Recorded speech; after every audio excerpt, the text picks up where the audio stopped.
చెప్తున్నారు వర్మ అసలు పట్టించుకుంటున్నారా?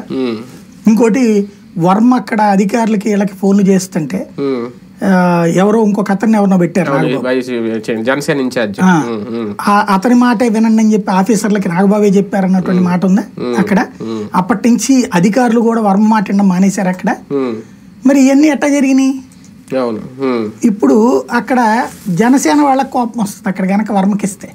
ఒక రకంగా వర్మ ప్రాబల్యం ఇంకా క్రమక్రమంగా అంటే ఎప్పుడైనా సరే పెద్దవాడి దాంట్లో ఎప్పుడు నా ఊర్లో పెద్దోడు రావాలని ఎప్పుడు కోరుకోకూడదు. కాకపోతే అంటే ఈ సిచ్యువేషన్కి వచ్చిన తర్వాత రేపు పొద్దున నేను ఒకవేళ తిరుగుబాటు జెండా ఎగరవేసినా పెద్ద ఫలితమే ఉండదు వర్మకి. పిఠాపురంలో పవన్ కళ్యాణ్ కాదు అని వాళ్ళ వర్మ కొట్టేసేవాడు ఉంటాడా? ఎంతమంది ఉంటారు?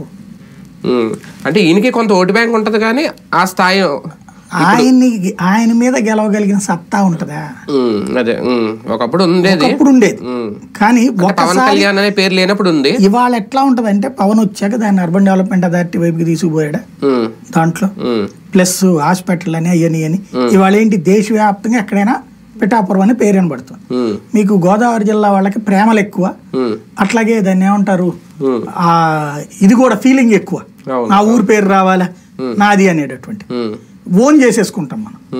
ఇప్పుడు పిఠాపురం ఎమ్మెల్యే గారి తాలూకా అనేది రాష్ట్రమైన దేశం అంతా పవన్ కళ్యాణ్ అభిమానులు పెట్టుకుంటుంటే అది అక్కర్లేదులే వర్మ గారి తాలూకా అని పెట్టుకోవడానికి ఎవడన్నా ఒప్పుకుంటాడా?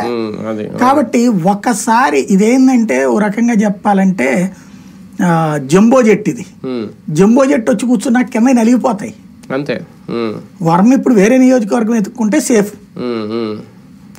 అంతే తప్పించి అక్కడ ఆయనకి ఇవ్వాలంటే ఇప్పుడు ఆయనకి ఇచ్చారనుకోండి ఏదైనా పదవి, తెలుగుదేశం తెగించినట్టు, చంద్రబాబు తెగించినట్టు అక్కడ, లేదా పవన్ కళ్యాణ్ ఒప్పుకోవాలి ఈవెన్. ఇప్పుడు పదవి ఇస్తే ఏమవుతుందండి, ఒకే చోటన ఎమ్మెల్యే స్టేటస్ ఉన్నటువంటి